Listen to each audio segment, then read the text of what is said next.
Atenção, atenção, atenção, aluno querido do Vestibulex.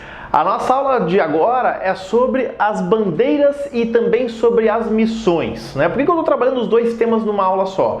Porque ambas as atividades, né, tanto as bandeiras como as missões, elas são responsáveis pela interiorização do nosso território, né? Tudo que nós falamos de história do Brasil até agora, principalmente voltado à questão da colonização, da chegada dos portugueses, o pau-brasil, a indústria também, né, do açúcar, tudo isso é feito geralmente em região litorânea, né? Porque facilita o transporte, então como tem que levar carga para a Europa, tudo é aqui.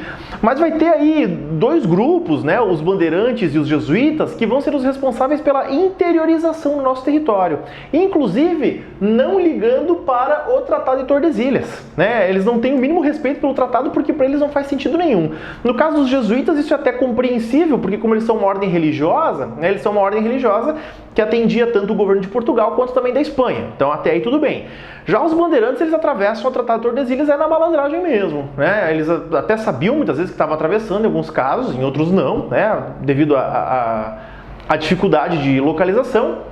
Mas não é uma preocupação deles, tá? Vamos começar com as bandeiras, gente. As bandeiras, elas vão ser, então, missões, né, que adentram ao território brasileiro, e nós temos três tipos principais de bandeiras. A bandeira mesmo, que ela é terrestre, feita por particulares, tá? As entradas, que são expedições oficiais do governo português, então elas, né, têm uma ideia mesmo de mapeamento, de exploração e assim vai. E temos também as monções, que são as bandeiras fluviais, ou seja, aproveitam-se da rica malha fluvial que o Brasil tem, né, do grande número de rios, para adentrar o território, né? Os jesuítas vão fazer a mesma coisa, né, em relação aos rios, mas daqui a pouco eu falo mais sobre isso, tá?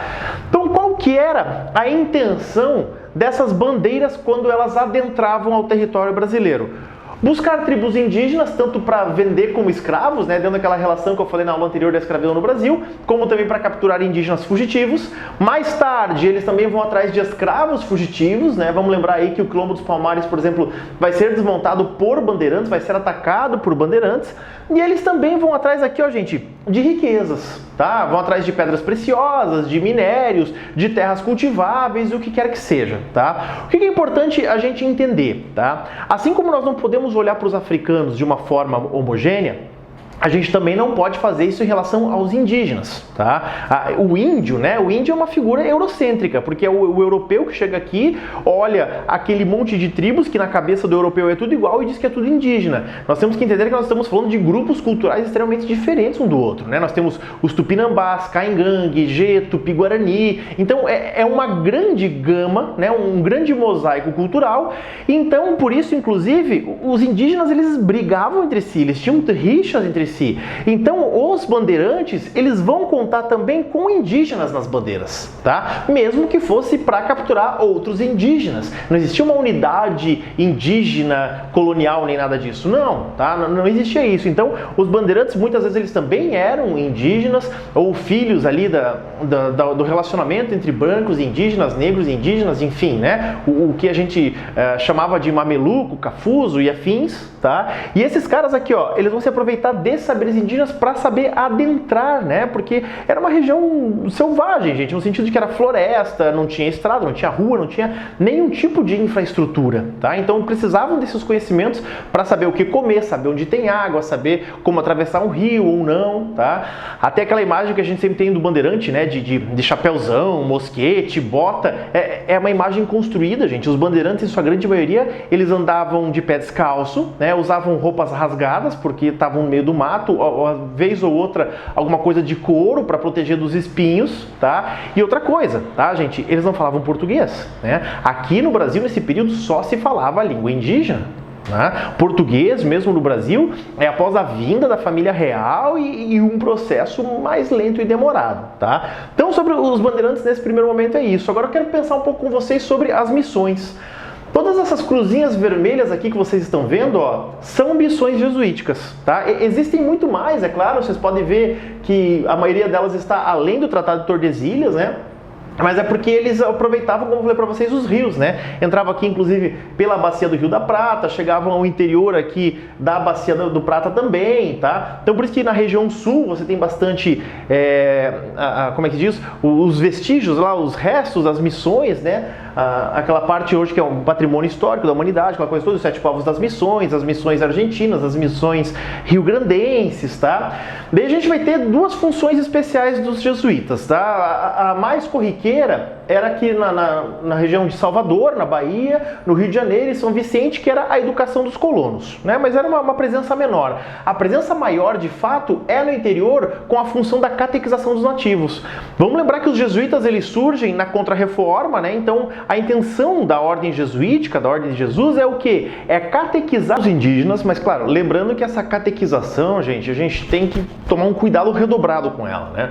Porque a gente corre o risco de logo entender como a simples aculturação, como algo que fez mal aos indígenas, e não estou defendendo também que a aculturação seja algo bom, mas é que a intenção dos jesuítas era vir aqui para quê? Para proteger os indígenas, né? Então a intenção deles é boa, mas a metodologia não tanto, né? Claro que a gente tem que entender que a gente está falando de uma realidade, obviamente, ali do século 17, 18 em diante, né? Então há que se entender o papel dos jesuítas, né? O papel dos jesuítas, ele tem a gente tem que ter uma dupla visão, a gente tem que ter uma sensibilidade específica para entender. Eles vêm com a intenção de proteger, de salvar os indígenas da escravidão, ao mesmo tempo que incorrem no quê? Na aculturação dos povos nativos, tá? Então a gente tem que tomar cuidado, né? Para não colocar os jesuítas no papel de malvados da história, nem de bonzinhos, como eu já falei para vocês diversas vezes, tá? Então, gente, olha só.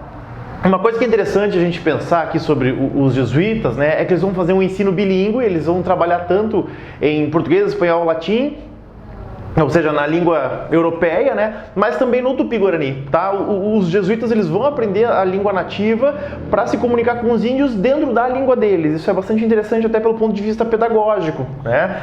Existem diversas trocas culturais aqui também, é claro, né? Mas então as missões, elas vão ser muito importantes nesse processo de relação da escravização dos indígenas, tá, gente? Só perceber aqui também, né, quando as bandeiras elas entram para caçar indígenas, era muito comum a gente ver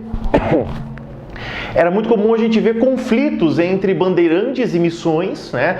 Lembrando que os jesuítas, eles têm um treinamento militar também, então eles não eram tão fáceis assim de serem abatidos, né? Aquela imagem do padre dócil, passivo, não corresponde à realidade dos jesuítas necessariamente, tá? Então eles têm treinamento de guerra, eles têm treinamento de viver em condições aí inóspitas, né? Então não era tão fácil assim, tá, gente?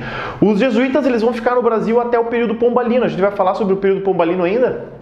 Mas então é importante entender que depois o Marquês de Pombal, né, ele é um déspota esclarecido, ele vai vir e querer separar a educação religiosa da educação pública em Portugal, da educação, vai querer fazer uma educação laica, e com isso o Marquês de Pombal, ele proíbe a escravidão indígena como uma forma, na verdade, de afetar os jesuítas. Então os jesuítas, eles saem do território brasileiro, eles vão embora, né?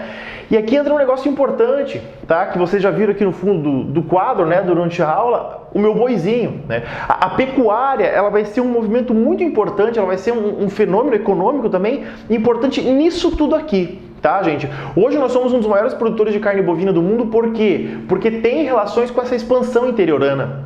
Aqui nas missões, ó, onde os jesuítas eles se estabeleceram, eles levaram junto o gado, tá? O gado, ele vai ser a principal forma de alimento dessa época aqui, porque o gado, os bandeirantes também vão levar gado para o interior, né, do território. Por quê? Porque o gado, ele é a comida que anda junto com o cara, né? O gado, ele anda, ele carrega as tralhas do cara.